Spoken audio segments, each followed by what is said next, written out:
Mike Hodges' Pulp is a product of the expressive freedoms available in the 1960s and 70s applied to traditional generic entertainment. A winking riff on the excesses of hard-boiled mystery fiction, it teeters on the edge of parody, but still delivers an engaging, ultimately straight hour-and-a-half of shaggy thrills. If it feels a little off, that's obviously intentional and part of its charm. Michael Caine stars as Mickey King, a pulp author hired to ghostwrite the autobiography of retired gangster film star Preston Gilbert, Mickey Rooney, who likes to boast of his sexual prowess and personal relationship with real crooks. More than a bit of a prankster, Gilbert forces King to undergo a convoluted, deliberately obscure and gamey setup before they even meet for the first time. Making up roughly the first half of the film, the seeming waywardness comes close to irritating, but it becomes clear that there is more to the complications than simply catering to Gilbert's overblown whims. Without King's narration, it would be pretty much impossible to follow these goings-on, which may be the point.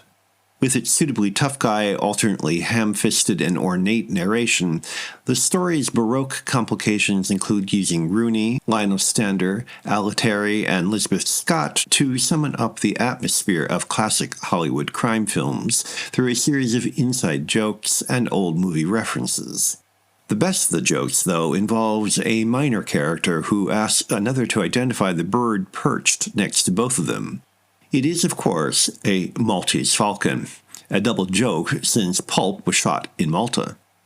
Such consistent wit is Pulp's most engaging quality, seeming to emerge with sly spontaneity from the rough edges and outre exaggeration.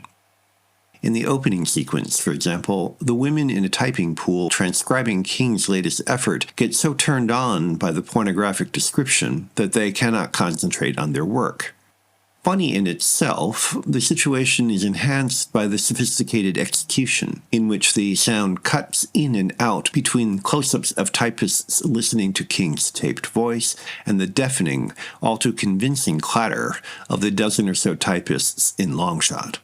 Hodges only stumbles slightly when it comes to delivering on the suspense premise. The action bumps a little towards the end as he rushes to close the mystery.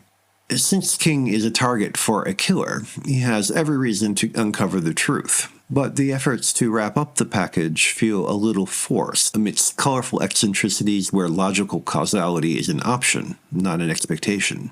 Besides, the resolution leaves a lot of questions unanswered. I'm not sure why the killer did not take advantage of an early opportunity to dispatch King, for example. Those unanswered questions don't really detract from what makes Pulp enjoyable, but they do suggest that no matter how cleverly you meet generic expectations, they can blunt your best ideas.